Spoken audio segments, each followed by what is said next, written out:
आज हम financial world के एक मिस्टीरियस केस के बारे में बात करेंगे जिसका नाम है द डिसअपीयरिंग सेटिस्फेक्शन।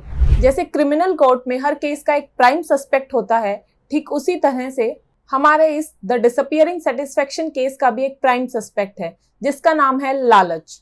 इमेजिन करो कि आप अपनी फाइनेंशियल स्टेबिलिटी ढूंढ रहे हो और फाइनेंशियल रिस्पॉन्सिबिलिटी की फील्ड में अपने भरोसेमंद पिगी बैंक पर बैठकर आगे बढ़ रहे हो।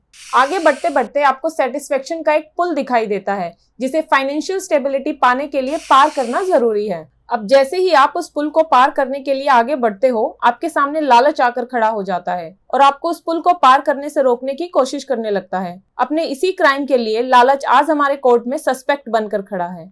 ये लालच आपके उस दोस्त की तरह है जो ऊपर ऊपर से तो आपकी भलाई करने का दिखावा करता है, लेकिन अंदर ही अंदर आपको गहरी परेशानी में डालने के लिए प्लानिंग करता रहता है। ये लालच नेचर में उस जिद्दी बच्चे की तरह है जो और चॉकलेट्स मांगता ही रहता है, भले ही उसका मुंह पहले से ही चॉकलेट से भरा ही क्यों न हो। लालच वो इच्छा है जिसे ये पता ही नहीं होता कि उसे कब रुकना है। लालच आपको तरह तरह की मटेरियलिस्टिक चीजों जैसे कि लेटेस्ट गैजेट्स और कपड़ों के पीछे भागने पर मजबूर करता है, भले ही आपकी अलमारी में गैजेट्स और कपड़ों का पहले से ही ढेर क्यों न लगा हो। जब आपको लालच का कीड़ा काटता है तो आपका फाइनेंशियल लॉजिक जादूगर के खरगोश से भी ज्यादा तेजी से गायब हो जाता है। इसे मैं आपको एक एग्जाम्पल से समझाती हूँ। इमेजिन करो कि आप फ्लिपकार्ट या अमेजोन जैसे किसी ऑनलाइन प्लेटफॉर्म पर शॉपिंग कर रहे हो और तभी आपको अच्छे से शूज दिखाई देते हैं। शूज को देखते ही आपके मन में लालच आ जाता है और ये लालच आपके कानों में फुसफुसाता है कि इन शूज को पहनकर आप बहुत अच्छे दिखोगे और इन्हें पहनकर आप कहीं भी और किसी भी फंक्शन में जा सकते हो। और फिर क्या, आप तुरंत बाय नाउ के बटन पर अपने अंगूठे को ऐसे दे मारते हो जैसे कोई पत्थर तोड़ने वाला पत्थर पर अपने हथौड़े को मारता है और आप वो शूज ऑर्डर कर देते हो। लेकिन फिर आप सोच में पड़ जाते हो कि यार मुझे वो शूज नहीं खरीदने चाहिए थे, क्या मुझे सच में उन शूज की जरूरत थी। और इस तरह से लालच और फाइनेंशियल लॉजिक के बीच के इस रेसलिंग मैच में लालच का स्कोर 1 और आपके फाइनेंशियल लॉजिक का स्कोर 0 हो जाता है। लालच एक पर्सनल चीयर लीडर की तरह है जो आपके कानों में हमेशा फुसफुसाता रहता है कि आप सब कुछ डिजर्व करते हो और आप उन सभी चीजों को अभी डिजर्व करते हो। वीडियो में आगे बढ़ने से पहले मैं आपको बता दूं कि ये वीडियो फाइनेंशियल एजुकेशन की 7 वीडियोस की सीरीज में से तीसरी वीडियो है। इस वीडियो से पहले 2 वीडियोस को मैं ऑलरेडी अपलोड कर चुकी हूँ। पहली वीडियो में मैंने आपको बताया था कि फाइनेंशियल फ्रीडम को अचीव करने के लिए आपको सबसे पहले फाइनेंशियल स्टेबिलिटी को अचीव करना होगा, और दूसरी वीडियो में मैंने ये बताया था कि आपके सेटिस्फेक्शन को खत्म करने का काम आपके 2 दुश्मन करते हैं, फाइनेंशियल फियर और आपका लालच। पिछली वीडियो में मैंने फाइनेंशियल फियर के बारे में बात करी थी और आज की इस वीडियो में मैं लालच के बारे में बात करूंगी। लालच और फाइनेंशियल लॉजिक का जो एग्जाम्पल मैंने अभी दिया था उससे आप ये तो समझ ही गए होंगे कि कैसे लालच आपके फाइनेंशियल लॉजिक को खत्म कर देता है और आपसे फिजूल पैसे खर्च कराता है। साथ ही साथ ये आपके सेटिस्फेक्शन को भी खत्म कर देता है जो फाइनेंशियल स्टेबिलिटी अचीव करने के लिए जरूरी है। इसलिए फाइनेंशियल स्टेबिलिटी को अचीव करने के लिए आपको लालच को टैकल करना होगा और लालच को टैकल करने में आपकी मदद करेगा फाइनेंशियल एजुकेशन का ये रूल जो कहता है कि हमें अपने पैसों का कुछ भाग दूसरों को दान करना चाहिए। लालच अक्सर सेल्फ सेंटर्ड पर्सपेक्टिव से ही आता है। जब आप बस अपने ही बारे में सोचते हो और अपने सारे पैसों को बस खुद की इच्छाओं और जरूरतों को पूरा करने के लिए इस्तेमाल करते हो तो लालच की पकड़ आपके ऊपर और भी मजबूत हो जाती है। लेकिन जब आप अपने पैसों का कुछ भाग दूसरों को दान कर देते हो तो आपके ऊपर से लालच की पकड़ धीरे धीरे कम होने लगती है और आप सेटिस्फेक्शन को अचीव करने लग जाते हो। लालच की पकड़ को तोड़ने और उसे पूरी तरह से खत्म करने के लिए मैं आपको 4 स्टेप्स बताती हूँ जिन्हें फॉलो करके आप लालच को पूरी तरह से खत्म कर पाओगे।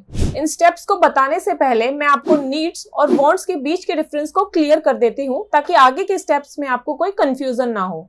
वो सभी चीजें जो आपके सर्वाइवल के लिए जरूरी हैं और एक अच्छी लाइफ जीने के लिए जरूरी हैं, वो सब आपकी नीड्स हैं। जैसे खाना पीना, घर और हेल्थ केयर आपकी नीड्स हैं। वहीं वो सब चीजें जो आपके सर्वाइवल के लिए जरूरी नहीं है लेकिन आप उन चीजों को बस पाना चाहते हो, वो सब आपके लिए वांट्स हैं। जैसे लग्जरी की सारी चीजें, महंगी गाड़ी, ब्रांडेड कपड़े आपके लिए वांट हैं। आई होप कि अब आप नीड्स और वांट्स के बीच कंफ्यूज नहीं होगे। अब मैं आपको लालच खत्म करने के लिए 4 स्टेप्स बताती हूँ। हमारा फर्स्ट स्टेप है डेवलप पर्सनल कंपैशन, यानी कि दूसरों के प्रति दया भाव विकसित करना।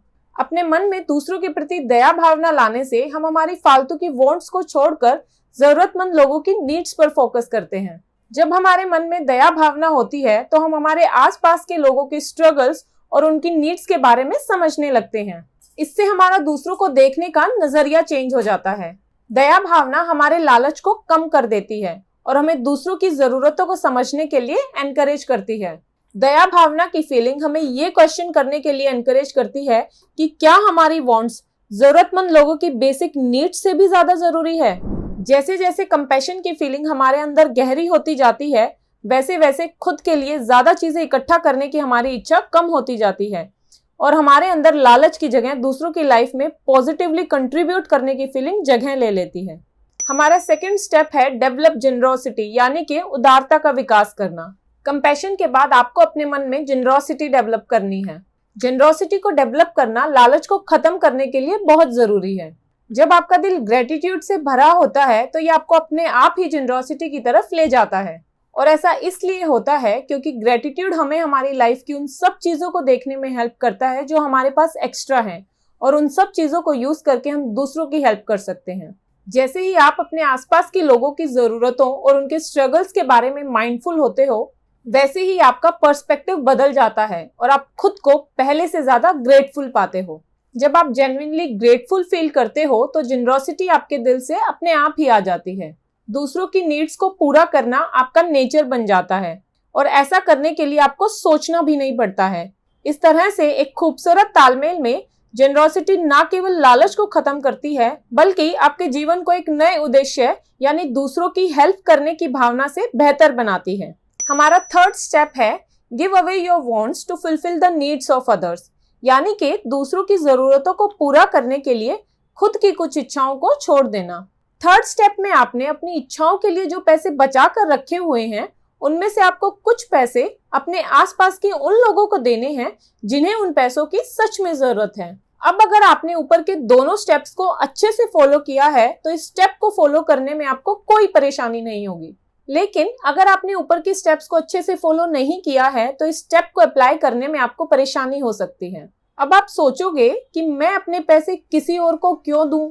लेकिन लालच को खत्म करने के लिए ये स्टेप बहुत इंपॉर्टेंट है। आप अपनी इच्छाओं पर जितना ज्यादा पैसा खर्च करोगे आपका लालच उतना ही ज्यादा बढ़ता जाएगा। लेकिन जब आप किसी और की जरूरतों को अपनी इच्छाओं से ऊपर रखते हुए उसकी मदद करते हो तो लालच की पकड़ आपके ऊपर से कम हो जाती है। इस तरह से आप जितनी ज्यादा दूसरे लोगों की मदद करोगे उतने ही ज्यादा लालच की पकड़ आपके ऊपर से कम होती जाएगी और इवेंचुअली आप लालच को हरा पाओगे। हमारा फोर्थ एंड लास्ट स्टेप है रिपीट। लालच को हराने के लिए इस लास्ट स्टेप में आपको अपनी इनकम के कुछ पोर्शन को रेगुलरली और सिस्टमैटिक तरीके से जरूरतमंद लोगों में दान कर देना है। इन शॉर्ट, आपको स्टेप नंबर 3 को रेगुलरली और सिस्टमैटिक तरीके से रिपीट करना है। आपको स्टेप नंबर 3 को अपनी पर्सनल मनी मैनेजमेंट स्ट्रेटेजी में इंक्लूड करना है। अपने इनकम के एक हिस्से को जरूरतमंदों की मदद करने के लिए सिस्टमेटिकली और रेगुलरली अलग रखने से आप लालच को खत्म कर सकते हो। तो दोस्तों, अब तक आप ये समझ गए होंगे कि लालच को खत्म करने के लिए फाइनेंशियल एजुकेशन के रूल के अकॉर्डिंग आपको अपनी इनकम का कुछ हिस्सा दान कर देना चाहिए। ऐसा करने से आप सेटिस्फेक्शन को अचीव कर पाओगे जो फ्यूचर में आपको फाइनेंशियल स्टेबिलिटी को अचीव करने में हेल्प करेगा। याद रखो कि फाइनेंशियल स्टेबिलिटी ही वो मजबूत नींव है जिस पर आप अपने फाइनेंशियल फ्रीडम के महल को खड़ा कर सकते हो। आपको अपनी लाइफ में लालच को दूर करने के लिए इन 4 स्टेप्स को फॉलो करना है और सेटिस्फेक्शन को अचीव करना है। अगर आपको मेरी वीडियो अच्छी लगी तो इसे अपने फ्रेंड्स और फैमिली के साथ शेयर करें ताकि वो भी इस वीडियो से वैल्यूएबल फाइनेंस लेसन सीख सकें। चैनल को सब्सक्राइब करें और वीडियो को लाइक करें। Thank you for watching.